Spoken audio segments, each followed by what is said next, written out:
Welcome to another episode of the Tower 26B Race Radio Podcast. I'm Joe Minsky here once again with Coach Gerry Rodriguez. Coach Gerry Rodriguez, how you doing, Coach Gerry Rodriguez? I'm good. I'm looking at that paddle right over your right shoulder behind you. What is that there for? Is that a little bit of Megan keeping Jim in line? What's going on with that paddle? It's funny. Oh, hang on. Let's say hi to Emily. Emily Cox, how you doing? Back in studio. Good. How are you? Live in studio. Jared, hold on. So since we're doing this on video, it's also on audio, but I'm going to talk you through it. This is I don't keep any of my awards. I don't know where they are. All my awards are all over the place. I have all these medals that the finishers. You just happen to find them so the audience can see exactly your decorated history. Impressive. If you guys are listening on the audio version, I got about 1,000 medals over my right hand, my right shoulder from all the races I've done since 2005. I found them in a box. I was unloading all the boxes. Jim is the only guy that does 100 races but gets 1,000 medals. But go ahead, Jim. Let's hear you. Well, like Malibu, you get like 15 medals. You finish Malibu and they just keep giving you medals, so they're all up there. But this right here, the greatest award I've ever won for winning a race is from Super Seal Triathlon back in 2012. I won the race, and this is what you win. It's a paddle. The Navy SEAL Foundation puts it on. So they give you a paddle like the Navy SEALs get when they get in. Why don't you hold that stationary so we can actually see what's written on there? Turn it the other way. What does that say? 2020 Super SEAL overall first place male. Yeah, fantastic. Pretty cool trophy. So, were there any girls, females ahead of you? Let me tell you something. There were. It is what it is. Okay, boss. But here's the thing. So it's a funny story behind this race. And I wasn't going to go there, but you wanted to go there. Funny story behind this race. So 2012, I was getting into serious racing. It was as a professional, my third year. There's not many races going on in LA. So my friends say, hey, we want to see you guys. We want to see your race. We're going to come down. It's a cool place, San Diego. We're going to come down there and watch your race. And like I said, it's not an Ironman event. It's put on by the Navy SEAL Foundation. So it's really loose. There's a lot of there's not much stress over the event. So I finished the race and I win the race, and you finish and they're playing heavy metal music. There's humans going around with shot glasses of Jägermeister, just handing them out to everybody. And then there's an open beer garden for everybody who's attending the race, not just the people who finish the race. Anybody who comes to the race goes to the open beer garden. So all my friends that came and watched me race were like, triathlon's the greatest sport ever. We're never missing another triathlon. This is great. You get Jaeger shots, you get open bar at the end, open beers at the end. This is heavy metal music. This is the best. It's like, no. This is not a typical race. But Gerry, Santa Barbara Triathlon, maybe we can do the same thing. What do you think?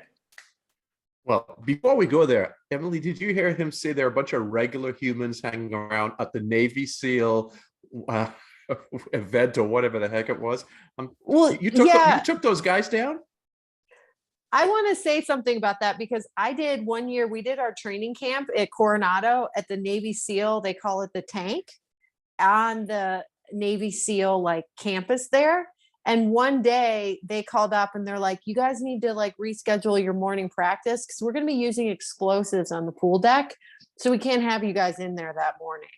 And they would sometimes do their underwater stuff. They chain them underwater and wait until they almost pass out and then let him come up. One guy cut his eye open and we were watching him. We're doing our workout and they drag him out and they're stitching him up on deck. So regular people, Navy SEAls are not. I don't know how this all comes together like this. This is why I'm amazing podcast host, because I've tried, and I'm not saying taking all the credit for it, but I'm going to take most of the credit. In the last, Jared, 3 or 4 months, we've had 2 of our Tower 26 athletes who've come through the coach swim program and our running progression program with myself have made it through BUDS, and they're on to becoming Navy SEALs. So Tyler and Jonah, congratulations to those 2 guys. They've made it through Hell Week and they're on to becoming full-time Navy SEALs. And we have George going away next week, become Elite Special Forces Marine. So he's going away actually. Oh, I got to call him. He's going away tomorrow. I got to give him the good Coach Jim send-off. And I think we're kind of changing our demographic here, guys. We're going from, top-notch triathlon training to elite special forces representing the United States. Can we do that? Can we change maybe we should just change the podcast right now. This has been going on for a while, though. The Master Chief down in San Diego used to bring up his guys on for our Wednesday morning beach workouts, perhaps about 8 years ago or so. You were there. You met those guys. Oh yeah, I'm telling you, we got a reputation from being some BA swimmers. Talk about a lot of people think there's explosives going off in the water when I'm swimming because there's so much splashing going on. But all right, let's move on. Hey, let's move on. Hey, it's a double yoke. It's a double yoke podcast. Doug Flynn, big Doug Flynn, longtime Tower 26 member, sent me a photo yesterday. He said, it's going to be a great day. It's a double yoke day. And he took a photo of his breakfast. He cracked an egg. He got 2 yolks. You know, when it's a double yoke day, it's going to be a great day. So let's call this a double yoke podcast. Can we go agree on this? We agree. Let's move on. Keep moving forward. Hey, but Canada has Victoria 70.3 this weekend. Are we aware of this? So all the Canadians are racing this weekend. So that means they're all listening to this podcast. And the whole reason behind the scheduling this podcast is the reason we scheduled the topic for this podcast is because I was thinking about the Canadians, because they are exactly 106 downloads behind the English, the Brits, the UK for second place in our total downloads. So we have the US number 1, number 2 is England, and number 3, 106 downloads behind England is Canada. And I think Canada is going to overtake England this weekend with Victoria 70.3 and all the nuggets we're going to give on this podcast as to how to find your routine going into the race. What do you think, Jared? Do you think that we can see Canada overtake England with the topic of this podcast? Jim, I think between I don't know how many we coach, maybe close to a dozen Canadian professional triathletes, if we just ask them to send a note out to their followers, I think they might not only take out GB, but they might take out the US also. It's close. It's close. I mean, Richard McBride and, I don't talk politics. I never talk politics, but we have a lot of people moving to Canada. All those people keep listening when they move to Canada. Same thing. They're just going to overtake US. Why not? Right. All right. Go ahead, Jerry. So Emily, what did we talk about last episode before we get into this episode? Stretch cords and how amazing they are for your swimming. We're getting some great feedback on that episode. We must have done something right or opened the door. Like I said, the title episode is The Secret Weapon of Triathlon Swimming. And I think people are actually starting to realize it because of what we talked about in that episode. I agree. Emily, we should make sure, we promote that pretty well because that's a really good educational episode too, for good awareness. Yeah, so got a ton of good feedback. We'll get into a little of that later. I asked for some videos so we can critique some of those stretch cords work, and we're going to do that in the question comment section. We're going to play that live and some of those videos live. And we are on Facebook Live, so we do have some video demonstration throughout this.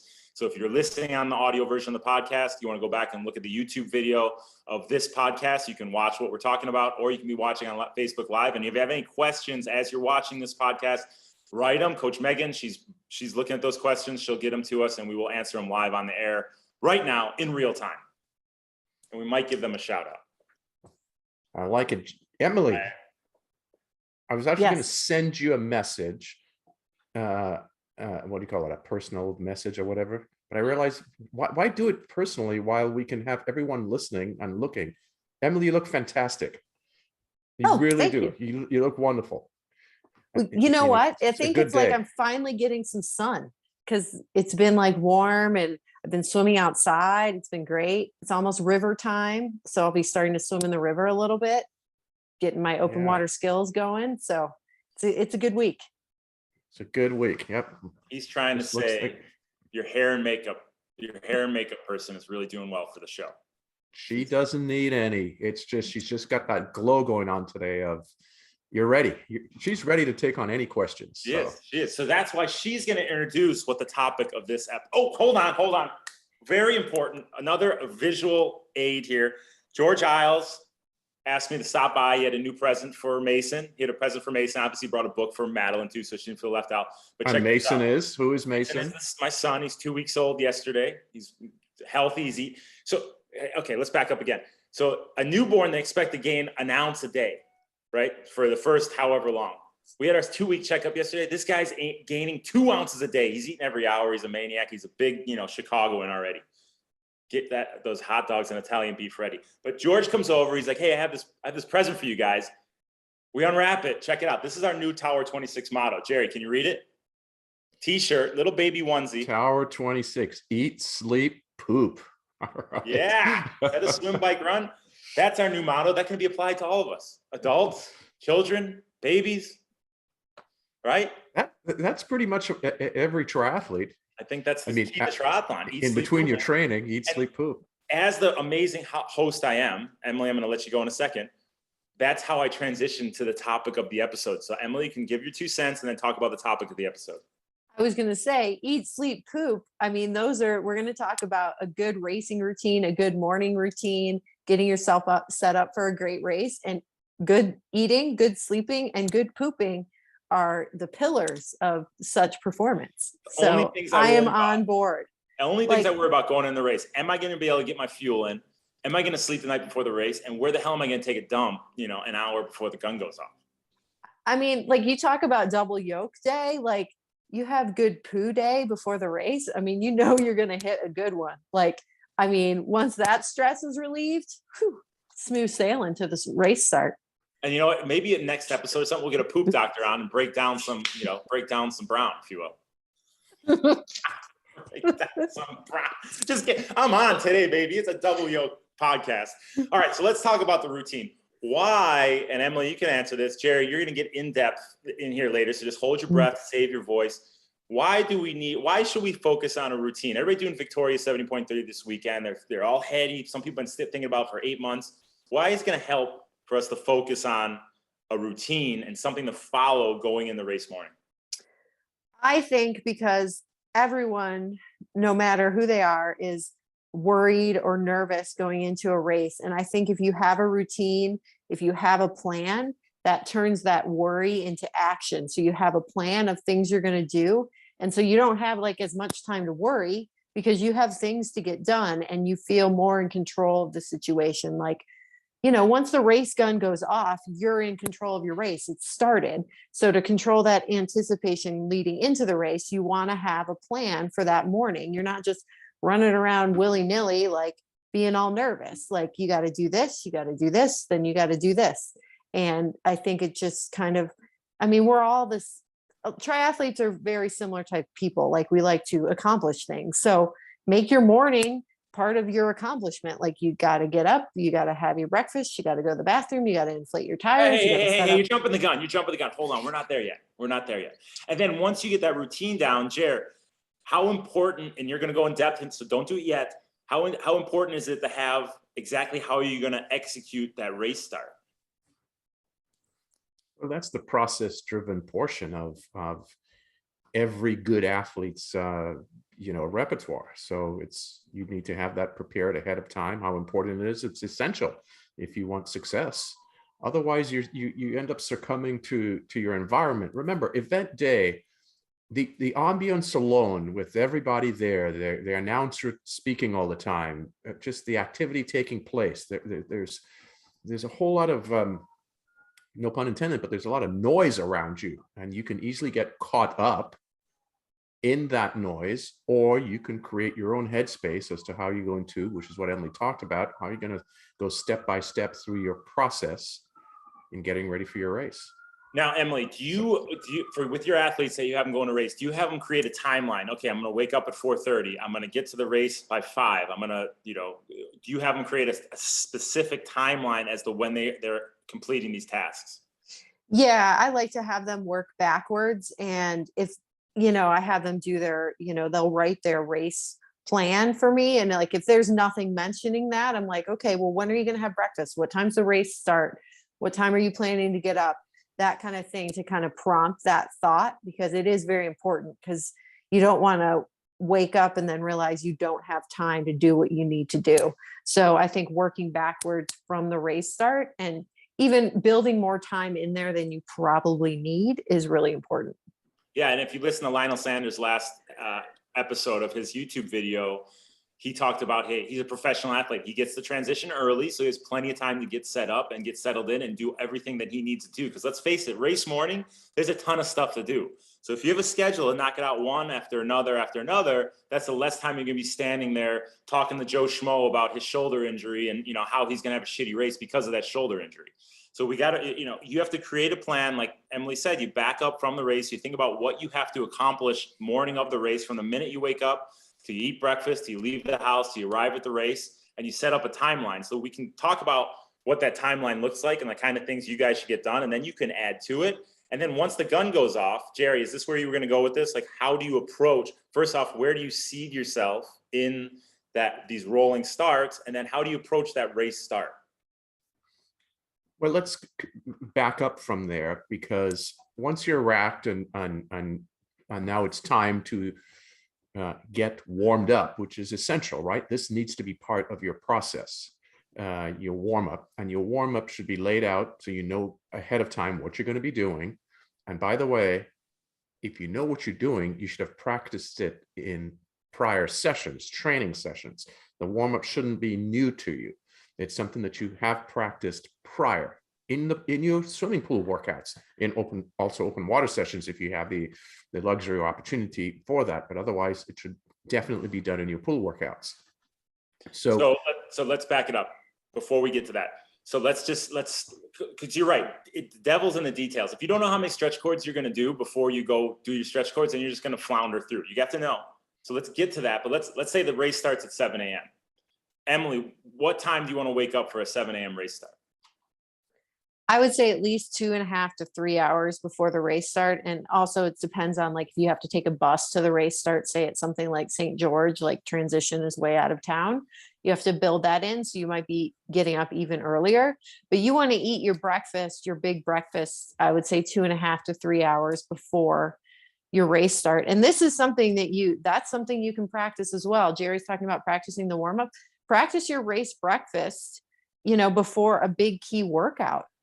So it works, or it's like, don't try anything new on race day, right? Like, you want to know that breakfast keeps you like you're not going to get hungry, but it's not too much. Like, you need to know what works, and then take snacks too if there's a race delay. I'm getting a little bit down the road, but like, I'd say 2.5 to 3 hours before at least. And that's the thing. We do all this training. Some people train 12 months for an Ironman. That, get up early on race day. Practice getting up early if you're in a different time zone, and get up early and give yourself enough time, like Gerry said, to get everything done in the time frame before the race. Don't just be rushing around because you're trying to get an extra 20 minutes of sleep. Account for that going into it. Shut it down a little earlier at night and get up, like Emily said, 2.5, 3 hours before the race. Get up at 4 a.m. for a 7 a.m. start. Make sure you get your fuel in by 4:30 a.m. What are you going to eat for breakfast? You're leaving the door by 5 a.m., arriving at the race by 5:15 a.m. So this is all dependent on what your specific, race start is and what the logistics are. But these are all the stuff you have to take into account. Once you get to your bike rack, how are you going to set up your transition? When are you going to go to the bathroom? You have to fill your bike tires. And then we get to where Gerry was talking about. You go for your run, let's say 5:45 a.m. What does a pre-race run look like, Gerry? So it depends on water temperatures. I think some athletes need to have their warm up pre-designed, obviously. And if it's a colder morning with colder water, then I obviously recommend doing some jog to get your core warm prior, right? If it's not and it's pretty warm, let's say you're racing in Kona, well, it's probably not necessary, and in fact, not even encouraged very much to run prior. But what you need to review even before you get to your warm-up gym, since you talk about process driven, is I call it your final checklist of the course, of knowing the course, being able to look out to the horizon where your course is laid out and go through your checklist. How many buoys are on the course, if that's possible? What colors are the buoys? What colors are the turn buoys? What's the distance from the start to the first turn? When you make that first turn, is that a sharp turn? Is it a 90-degree turn? What is an acute, an obtuse turn? All of this needs to be very much, you need to review it before you hit your warm-up. So it's the course review. So you know all the details, and what this does is helps calm down nervousness, and more importantly, it helps you be the manager of your event and not the event being the manager of you.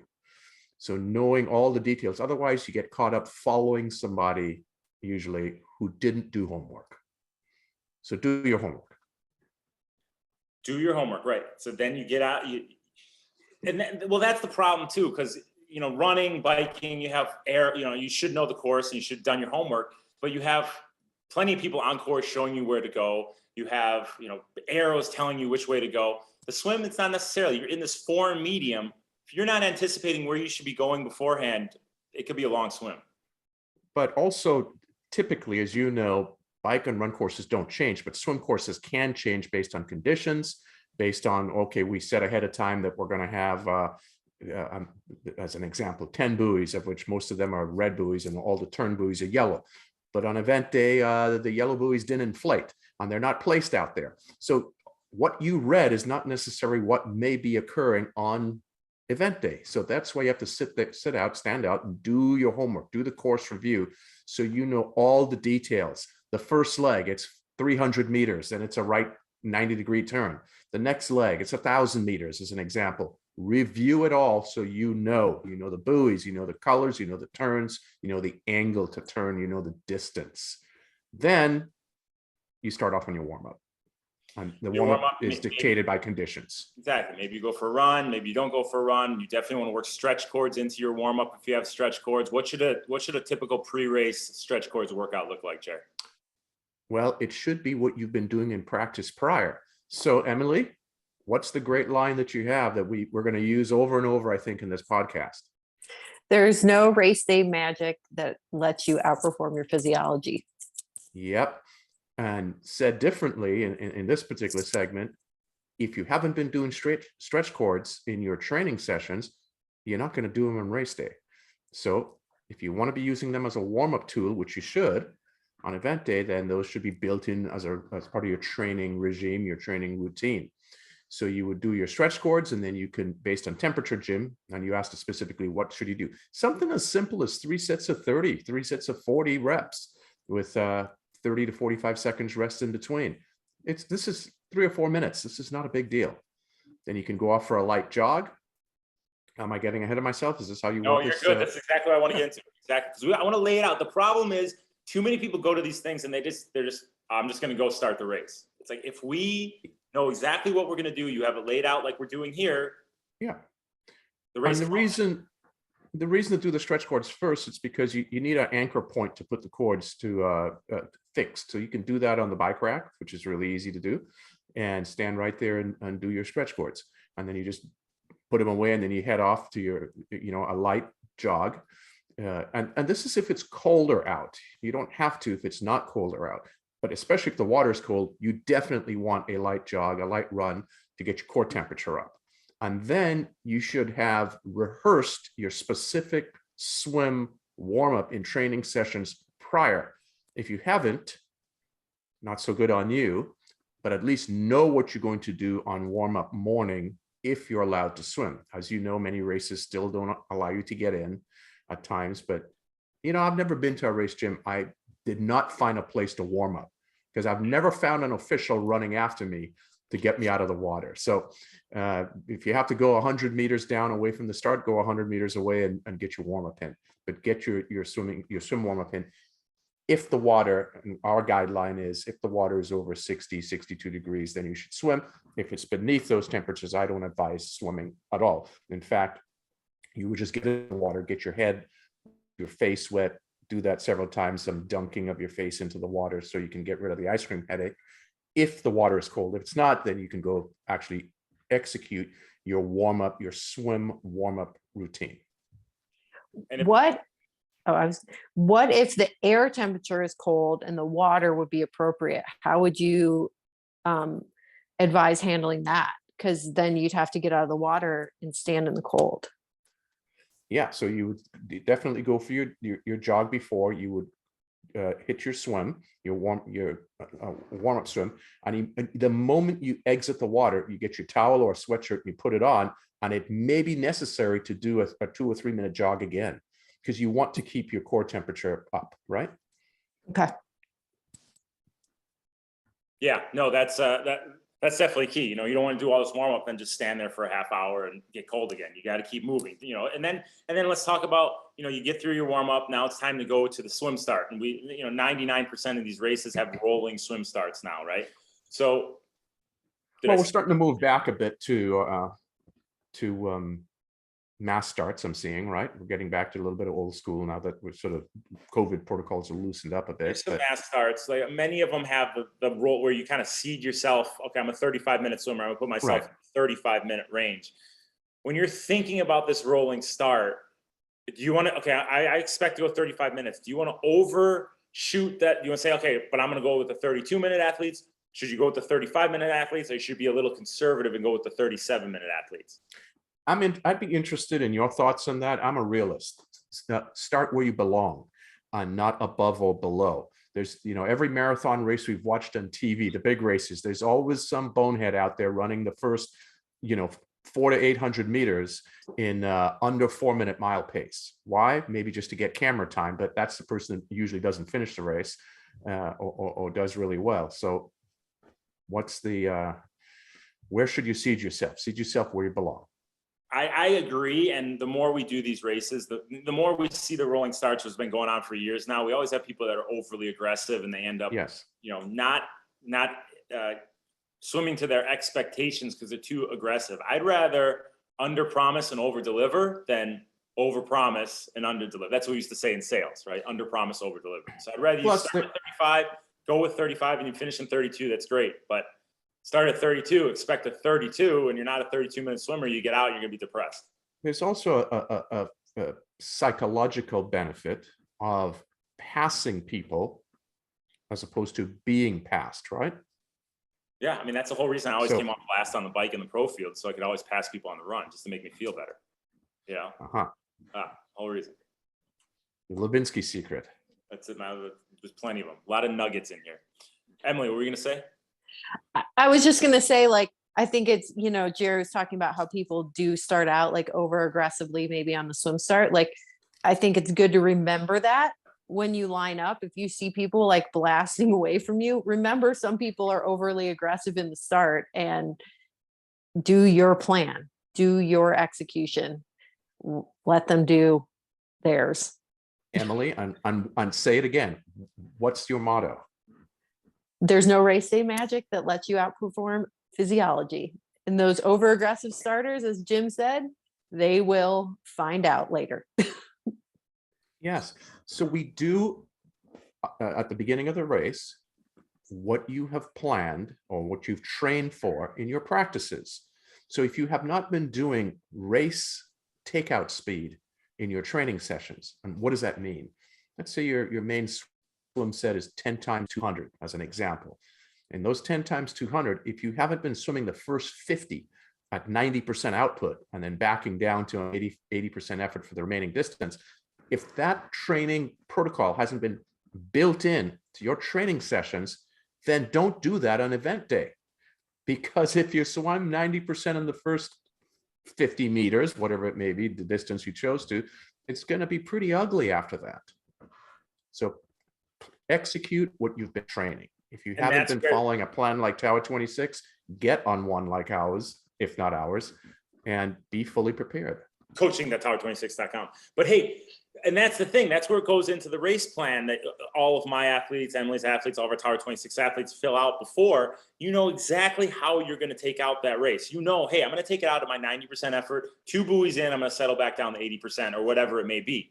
But you have that laid out. If you haven't been doing that, and you've just been working into the effort, you know, I'm going to start at 70%, I'm going to build 80%, I'm going to hold that the rest of the way. But devil's in the details. Isn't that saying I made up a couple of years ago? Devil's in the details. I made it up. I don't know. Somebody didn't write it down, but that's something I said a couple of years ago.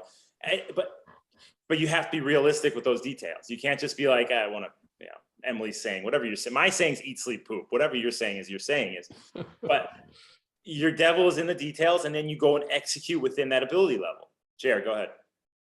No, that's exactly correct. And again, being extremely process driven helps you manage the jitters, the nerves, the anxiety that everyone has at the beginning of a race. And it's a good thing. Nervousness is good. it helps anesthetize pain in the beginning, right? But you have to harness it and then distribute it throughout throughout the swim segment. By the time you get to, or you through halfway through the swim, the nerves are gone, but you need to be able to dispense them smartly. And now, how important is it knowing what the dynamic is of the actual swim start? Like whether you're diving in, whether you're running in, like how much effort should you put into the detail of that swim start? Do your homework. You should know. Go ahead, Emily, please. No, I was just going to say, know what it is and practice it beforehand. Like if it's an in-water start, practice floating in the water and then starting fast. That's a skill. You got to practice all that. And you think about, let's talk about Victoria 7.3. There's a ton of kelp, right? Ton of kelp. You have to know that you're going to be swimming through kelp for 300 meters, right? It's just everyone has to put up with it. Once you get through the 300 meters, it deepens and you don't have as much kelp anymore, but that's part of the race. And if you go into it and you get freaked out because you don't know there's a ton of kelp there, that could lead to a pretty poor day. But if you know, hey, I have to get through the 300 meters, the kelp's gone, and then you're on the bigger and better things, you're prepared for it, and you know that, it's just going to be a rough start. I was racing in San Diego way back, probably before 2012, and it was some small rinky-dink race, and I think it was on Coronado, on the other side of Coronado, and I went to come out of the water, and I didn't know the exact exit point because I hadn't done my homework. I just showed up, raced, and just it was a small, tiny race. I said, I'll just get some race experience in. I didn't know the exit. I came out too early, and I stepped on the barnacle. I think you call it a barnacle. Sliced my foot wide open. I finished the race, but my shoes were all bloody. There's blood in my run shoes. And, at the time your adrenaline's rushing and you didn't realize it, but, I had a big gash on my foot because I didn't do my homework as to where the exit was from the race. Yep. So be prepared. Summary is be prepared.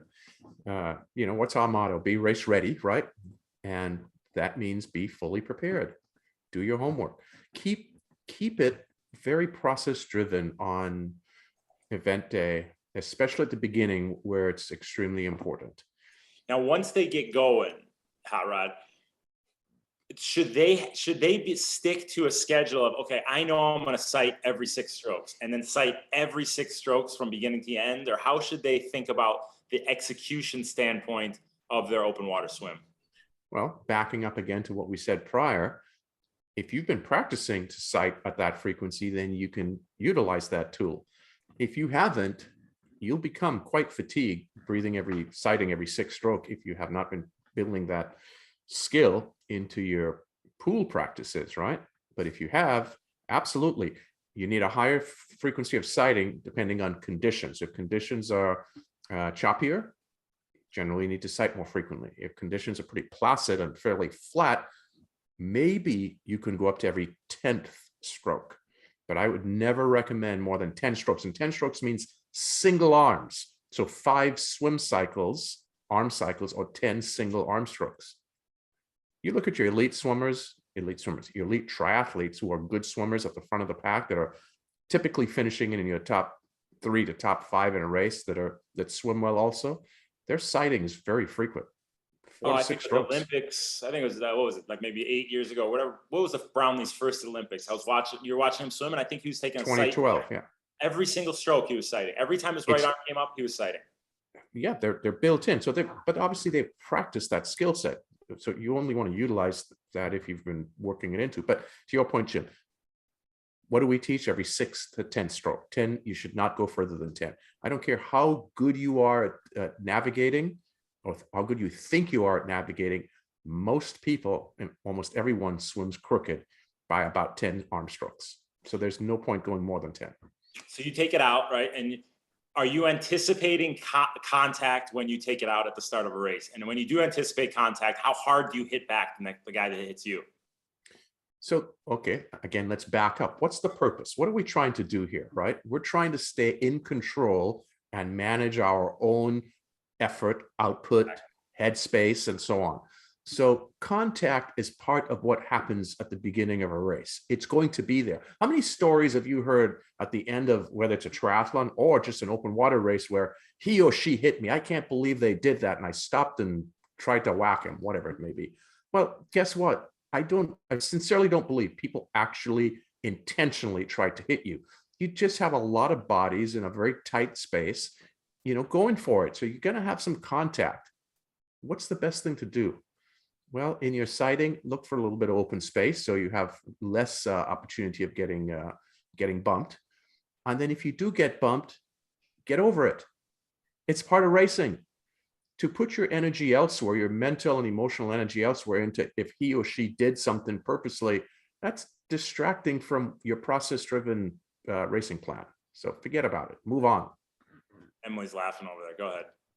I was just gonna say, I mean, did you remember when Harry Wiltshire deliberately Oh gosh, yes, Javier blocked Gomez. Yes. Javier Gomez?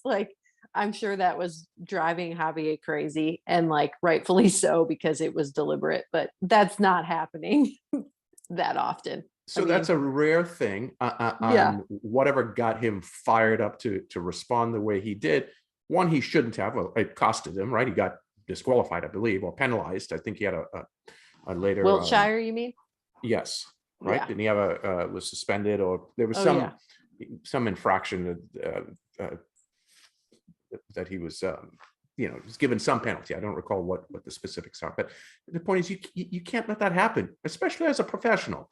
So as amateurs, maybe you're not as well prepped or trained for that, but move on. Forget about it. There's nobody hitting you intentionally. Emily, way to go away from the point that I was trying to make. Contact's going to happen. No one's trying to hit you. You're not trying to hit anybody else. It happens. There's so many people in a tight space. Contact happens. Get over it. Keep moving forward. But the whole point of this episode is to prepare you guys for all this stuff that is going to happen, and just quiet those nerves before the race. So it's a good point, Jim. So how do you prepare yourself? We always come back to, okay, prepare yourself. Well, what does that mean? It means you have to do training sessions, right, at your local pool and or open water with a group of your like-minded friends swimming in close contact. So maybe you take out a lane line, you have 2 lanes in a swim pool, and you get 10 of you together and you swim together for a portion of the workout. So you get familiar with that contact, or you go to open water and you do part of your training session where there's a good dozen of you together and you learn to swim close to each other. We have to get familiar with this. Otherwise, you may just react less appropriately when contact occurs. Gerry, and yesterday was the first beach workout, so people weren't as rehearsed on the contact. Do you notice as you go through the season that at beach workouts, people get more and more, I don't want to use the word comfortable, but accustomed, I guess would be a word, to that contact? And sure, there's with training, adaptation occurs, right? So you get adapted to your environment, you get familiar is the word I think you said. You get familiar with contact, familiar with your environment. And what does familiarity do? It reduces fear, okay? Generally, I call it the 3 Fs. You move from fear to familiarity through frequency. And frequency just means repetition, training, doing something over and over, practicing, right? So yes, the beginning of the season, you're race rusty. And with training sessions, we become more and more race ready. So there's mental adaptation along with the physical adaptations that we do in training. Yes. So you have to practice these things. You don't just arrive on race day because, Emily, why? Because there's no race day magic that outperforms physiology. Exactly. Wow, Emily, that's the only thing you need to say this whole episode. All I want you to do is say that the rest of the episode. What about toy boat? Can I say toy boat? You know how many people were saying toy boat to me after that last episode? It was just nonstop. People from Guatemala, right? Toy boat. It's amazing. But so you take it out at the start. You take it out at 90%. You haven't been practicing at 90%, Gerry. You start to hyperventilate. Your air starts to get away from you. It happens to all of us. What's the protocol if your breath starts to get away from you? Do you just go grab a lifeguard and say, I'm done, I quit? Or what do you do if you start to hyperventilate that 100 to 200 meters into a race? If you have a friend close by, you have them call tower26.com and get on a training plan so that doesn't happen to you. This is the guy who never sells our services, just sold the services. Make note of it, Emily. Write it down right now. It shouldn't happen because you should have been prepared for this. So now let's go to if it happens, because that did happen, Jim, I believe about 3 weeks ago with one of our athletes, right? At St. George. Yep. So cold morning, colder water. As much as that athlete said, hey, I wasn't nervous at the start, I don't buy any of it, because everybody is nervous at the start. It's just a matter of how you manage that nervous energy. And I think that nervous energy got ahead of her. And that's so your question, what happens? You just got to calm down. You need to just put the brakes on a bit, slow down, and get into rhythmic breathing. Just think about inhale, blow your bubbles out, exhale. Inhale, blow your bubbles out, exhale. And try to create some open space for yourself. So there's less contact around. What you're really trying to do is just calm down your environment a bit and slow down, turn the dial back. Every 80s sitcom, they'd give them a paper bag to blow into to regulate that breathing. So the lifeguards aren't going to have paper bags, but your paper bag is just slow down and relax, let that breathing even out.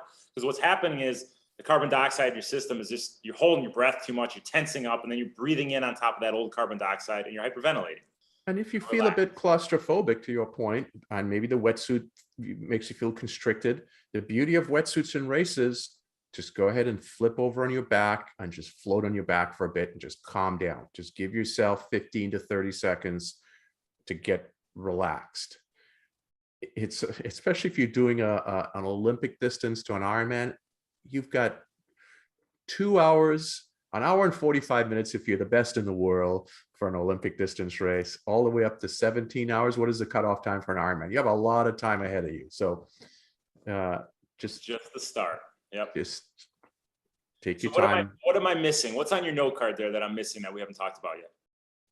Well, again, it's process driven. What are all the steps? You've done your homework. You know the first portion of the race, how long it's going to be. You should know what your effort's going to be based on how you trained, and you execute step by step by step. What happens, though, we have to look at what tends to happen to many athletes on event day is some, and I would say many, get caught up in the environment and the ambience. So you tend to overswim or go too fast. You tend to be less confident, because it's of the three sports, most are less confident in the swim. So less confidence leads to following other people. So we have to make sure we don't do these things. Even if you're not a good swimmer, have your plan and stick with your plan. Forget about John O'Mary in front of you and getting on their feet. John O'Mary likely didn't do any homework. And they likely are either not seeing the buoy, or not sighting every 6th to 10th stroke, or can't swim straight. So you do your own gig, what you've been practicing in your sessions. And that's a great point that I'm trying to make with this whole episode is, as triathletes and as the maniacs that we are, we always like to look big picture, right? Oh, I got to go run a marathon. We don't say I got to run 1 mile to the next mile to the next mile to the next mile. If you run like that, you run one small segment at a time. Before you know it, you're through mile 26. If you break down the race morning and the beginning of the race start like we're talking about, and you don't think big picture, you don't think, oh my God, how the heck is the bike going to go? How's the run going to go? You've done enough training that's going to happen. But you can calm these nerves by focusing on the process, breaking it down to the little things, and just getting through the beginning of that swim. Once you get through that, just instinct kicks in and you execute. Go ahead, Jim. I know, to your point, Jim, and you can also make it fun. And I'm going to give an example. My wife and I were chatting about this recently, about a week or so ago. We were talking about one of her first races, and there was a current, okay? And I told her, I'm going to give you 2 things to do in this race. And the first one's going to be the hardest. And she said, what is that? I said, when the gun goes off and everybody runs straight into the water, I'm going to be standing about 50 yards over to your left. I want you to run towards me. And she said, you mean let everybody go ahead and head? Yeah, let everybody go ahead. Run towards me 50 yards away. I dare you to be different. And she says, well, why? I said, all of those people are going to get sucked away from the buoy in the current. You're going to run towards me, and then you're going to enter the water. And so, well, you forgot the main part, give you a kiss and then run. I like that. That's even better. Big smooch and then get in the water. Yeah. So it was almost 50 yards away, running diagonal to where everyone's going, and then entering the water. And my wife doesn't have a swim background by any means. She hit the first buoy, which was about 250 yards out, in 5th place overall. 5th place. I mean, she would be typically 200th, maybe 300th in 5th place. So, but you have to follow, follow your plan, know what to do. If you have good coaches, they will help you navigate what the beginning needs to look like. So stick to your plan. And so it becomes fun. That's the point of it. It's like, oh, okay, wait a minute. And her quote is, since this is an adult program, he goes, that shit works. And then Emily, to your point, and Jimmy, you were asking earlier, well, what do we do? What's part of process driven? Well, you see the buoy is coming up. Do you wait until you get to the buoy to decide how to turn? No, you start setting up your turn, probably 50, 60 yards before, meters before.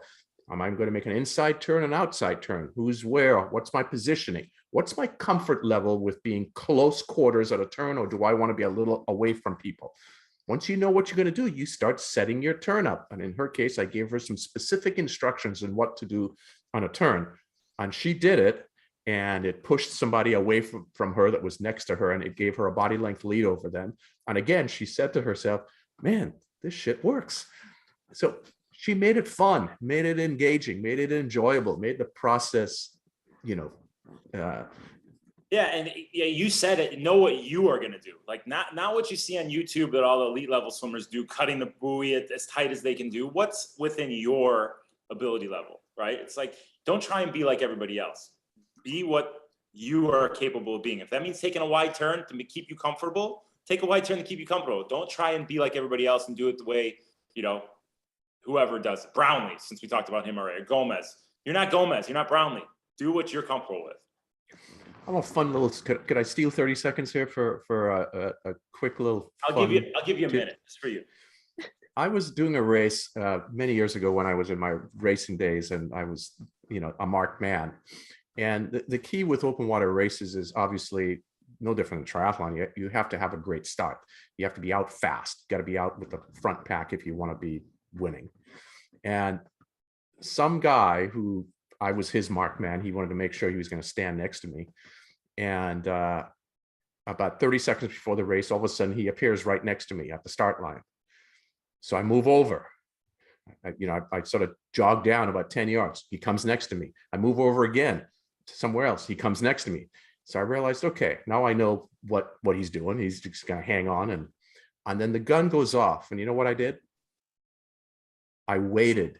Oh, no. 2 seconds. Oh, no. What did he do? I waited 2 to 3 seconds. And because what does everybody do in the gun? They go immediately, right? To run into the water. In this case, there's a running start. So he ran ahead, but I was nowhere to be seen. I just waited 1 to 2 steps and then ran, 10 yards to the right. Never saw him again. He never saw me again. Race was over for him if he was using me as his marked man. So put some enjoyment into the process. Put on your thinking cap, play a little bit of chess, Yeah. Enjoy it. That's why I tend to elbow guys in the face. It's fun. Beginning, I just go before the race, right before the gun goes off. I look at the clock, 5 seconds. I see the guy next to me, boom, elbow in the face, and then I go. That's what I do. Hockey check. Yeah, that's exactly. Rubbin's racing, baby. That's another saying I made up a couple of years back. All right, Emily, what are we missing here? Besides the key tone is focused on the process. I think Gerry was talking earlier about just the stimuli of the environment of the race. You've got the announcers, you've got everybody in the transition zone. You're seeing people that you haven't seen for a while, and you got things to do. So say a quick hello and then do your thing, and the socializing can happen after the race. But it's easy to forget something when you're trying to set up your transition and catch up with Mary, who you haven't seen in 3 years. Like, set some boundaries for yourself. Be like, Mary, I really want to talk to you, but I got to set up my transition and then go do my warm-up jog. That's okay. People are all there for, to race. So set your boundaries. I was someone who couldn't talk to someone and set up my transition at the same time. Hang on. Is somebody hitting a pen or something? I hear a noise going off. Is that you? I didn't do it. Right. No. So you set up your transition and what? And I couldn't talk to anybody when I was doing that because I would have forgotten something. And we've all had races where what if you forget to put out your shoe or your helmet's in your bag that you put up there? I mean, do your checklist, tune everybody out. It's a high stimulus environment. When I'm working with my dogs, if they're highly stimulated, they're not paying attention to me, so you have to, You have to find a way to find that focus in that environment. Yeah, if somebody's talking to you and they won't stop, you just say, hey, I got to take a dump. What are they going to say? No. There's your out. If you learn one thing in this podcast, always just say, I got to take a dump, and people let you go. So Gerry, let's give one of the, that's very good. Let's give one of the don't do's. Here's what not to do. And it's related to what Emily just talked about. Don't hang around lingering in the transition area talking, because the chatter, we mentioned this earlier, the chatter at the beginning of every race tends to be the nervous chatter of all the injuries you've had leading up to the event, with whatever sickness you had and so on. It's all negative talk. It's the the good guy, bad guy on the shoulders, right? It's the bad guy talking, the bad wolf talking. So move away.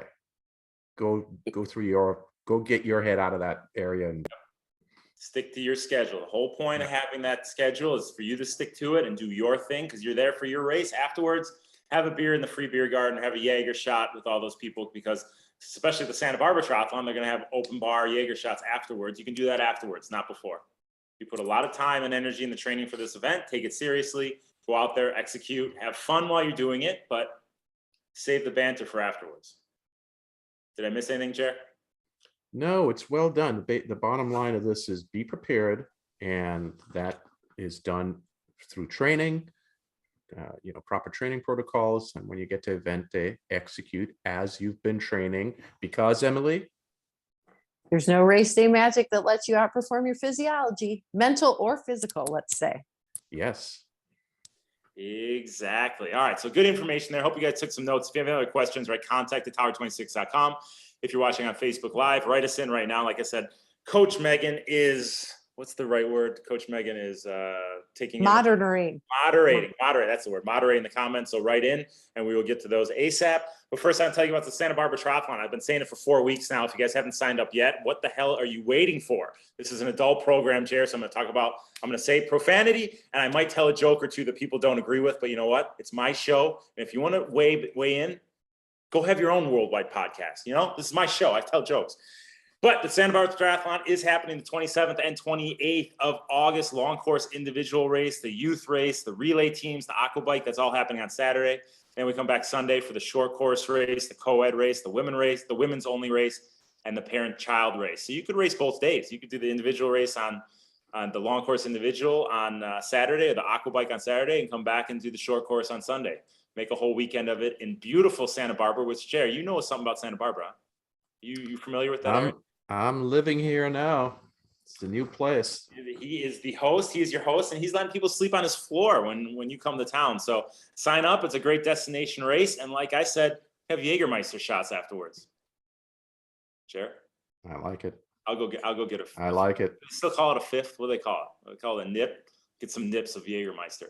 So August 27th and 28th, sign up for the Santa Barbara Triathlon at santabarbaratriathlon.com, and yours truly will call you across the finish line. Anything else you want to fill in there on Santa Barbara Tri, Jer? I think they're adding in some standalone events, a 5K and an open water swim. Oh, so there'll be something for everybody. TBD. Pay attention to the website, follow the Facebook page, and there'll be more information on standalone events as well, 5K and open water swim. So maybe I can get in on one of those. That might be a lot of fun. Let's get in the workout of the episode. Go to coaching.tower26.com for the workout of the episode. Emily, do you have that in front of you? I do. What's the workout of the episode? Jerry can chime in, but. So we just started our open water skills session or phase, and we have a lot of things to work on. But the first thing we're going to work on is deck ups. So working on going from that horizontal position to that vertical position as you do in the swim exit. So to do that at the pool, we do that by climbing out of the pool in between your repeats. And definitely the first week that you do this, you might feel a little bit of extra fatigue in the arms, but it'll make you stronger. It's like doing a bunch of pull-ups. So, and especially depending on the level of your deck, it can be very tough, but just be mindful of that. Do it right. And if you feel any like crazy weird pains, back it off, but some fatigue is okay. Would you agree, Gerry? Jerry, why is the first skill in the open water skill building, why is it deck ups? Is there a reason, or is it just because? Well, if you notice, Jim, and you go back and look through all the transitions at races at Tower 26 athletes, we typically have the fastest transitions in T1. And why is that? Because we've been swimming, whatever duration you've been swimming for the swim segment of your triathlon, whether it's a sprint that you may only be in there for 10 or 12 minutes, or all the way through an Ironman, an hour to 2 hours, you're in that horizontal position, right? And heart rates don't get as elevated horizontally as they do vertically. So you move from swimming to standing up to running, you get this massive heart rate spike, and you have no familiarity or adaptation for it. So we build that into training. It's the first thing. So it gives a little bit of strength conditioning too, right? Oh yeah, it's all about how you look with your shirt off. But and what's the first thing people say after a race? Oh, if only it could have been a few seconds faster through transition. So if you take these serious, you do these deck ups, you're going to make up that time in transition. And you might not be a 130 per 100 swimmer, but if you're 5, 10, 15 seconds faster than a 130 swimmer, you may as well be that fast because you're making up that time. And there's also nothing, like we talked about earlier, it feels good to be running by people and passing than to be passed. So here's your opportunity to, you build these into your training session. So once you stand up to run, you're fast and efficient and you're managing it. That is exactly why I cut the butt cheeks out of my tri kit, just so when I go by them, they remember, hey, the guy who cut his butt cheeks out of his tri kit, that's the guy who passed me. They remember, because it's always fun passing. It makes it even more fun. Show them your cheeks. Emily, we need an edit button. There's no cutting room floor here. So Emily, what's the workout?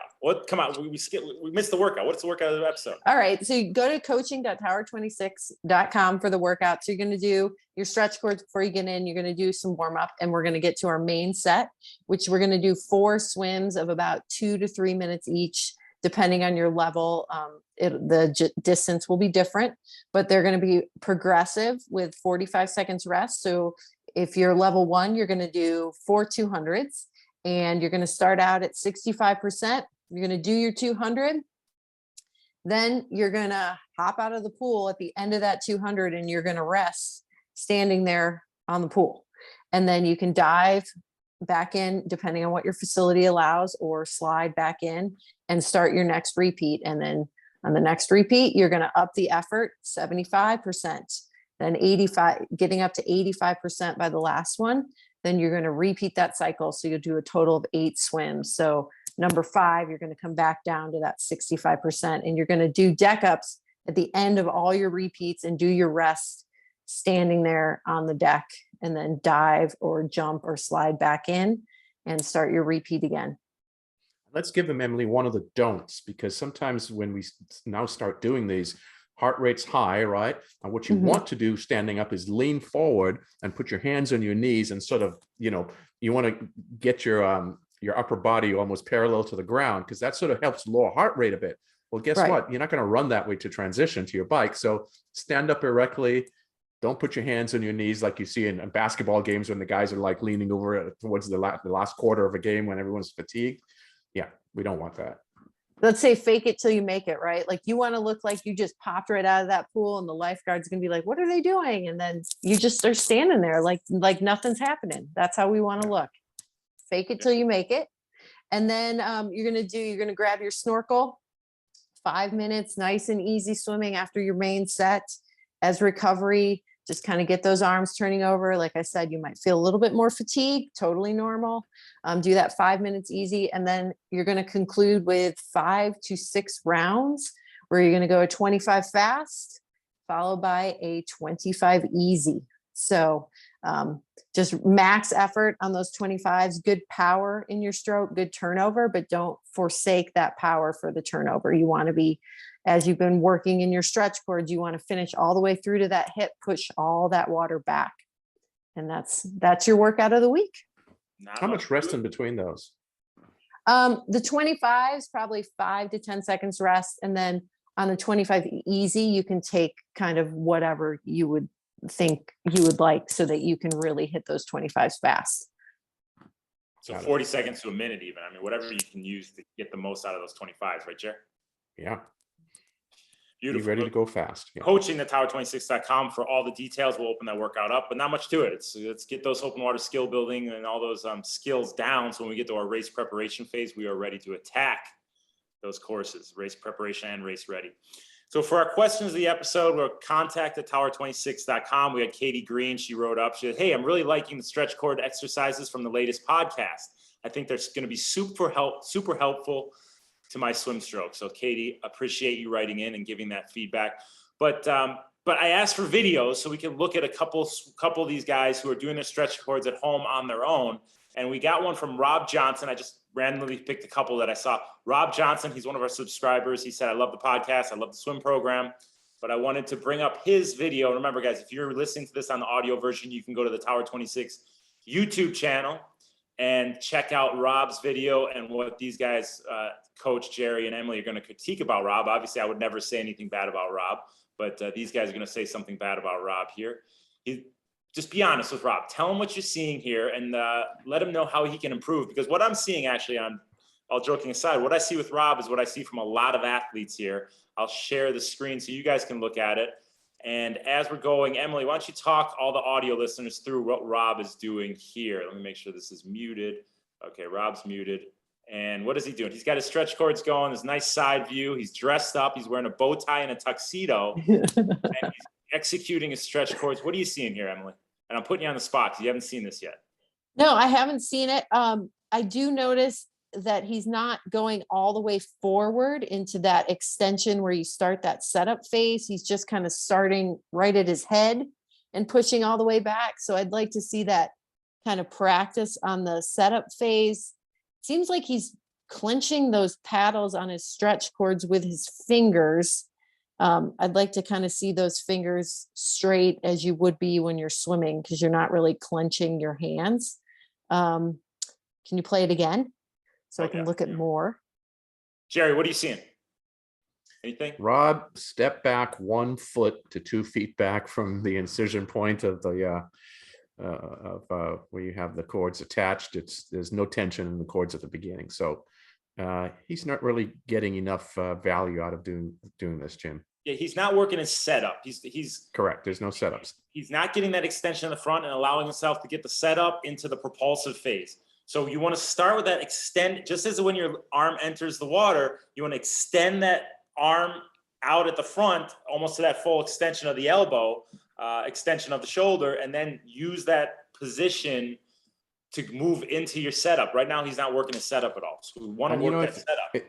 And if folks are sending these in again, any of these stretch cords, I know you like from the side view, Jim. I also like to see these from the front view. So if they want to do just 5 seconds from the front, because it looks like, and you can't tell properly here from the side, but it looks like Rob's sort of making an arc with his arm going outside of his body. It's sort of the old S stroke in swimming, Emily. You remember that?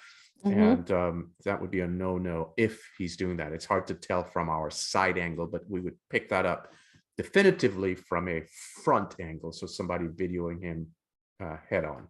All right, Rob, send it to Gerry. He'll give you feedback directly. Gerry would be jim@tower26.com. Hey, that's my joke. I've used that one before. All right, the next one, and our second one, is from your athlete over here, Leslie Mellett. She sent one in. Emily, critique this one. Tell her how poor she's doing. Oh, wait a minute. That's my voice in the background. Okay, go. Oh, now she's looking at the camera. What's she got going on? I think we're seeing the same thing that we saw with Rob. She needs to step back a couple feet so that there's some tension on those cords for the setup. And she's also kind of skipping that setup. That extension of the arm out in front doing the setup, that kind of rounds that back and engages the scapula, which is what we want to do so we can use those lats.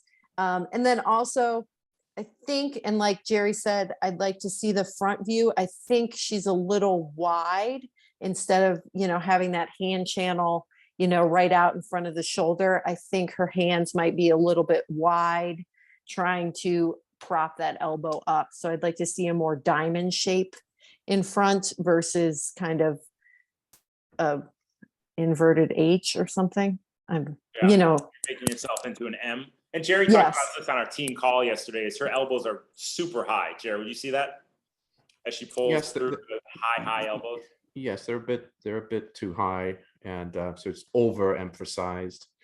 And I believe if, to Emily's point, if Leslie were stepped back 2 feet further, she wouldn't actually, there'd be too much load on the shoulder from those high elbows, and it would force her to drop them down a bit too. So And we simple talked about fix. this last time. I think a lot of times that a lot of athletes might be over, not saying these two are, but a little overzealous in the stretch cord resiliency that they're using. They should drop it down a level so they can actually get through the stroke and not be too strained as they're getting through that stroke. So maybe they want to go down to the silver stretch cords in order to get the correct stroke down. And I'll do some selling, Jim, since I did that earlier. So you tell me I never sell our program, and I don't. It's just not my thing. But it's my thing. We can't do the same thing. We can't have two guys. You have two kids, cooks in the kitchen. You do what you do. Right. I do what I do.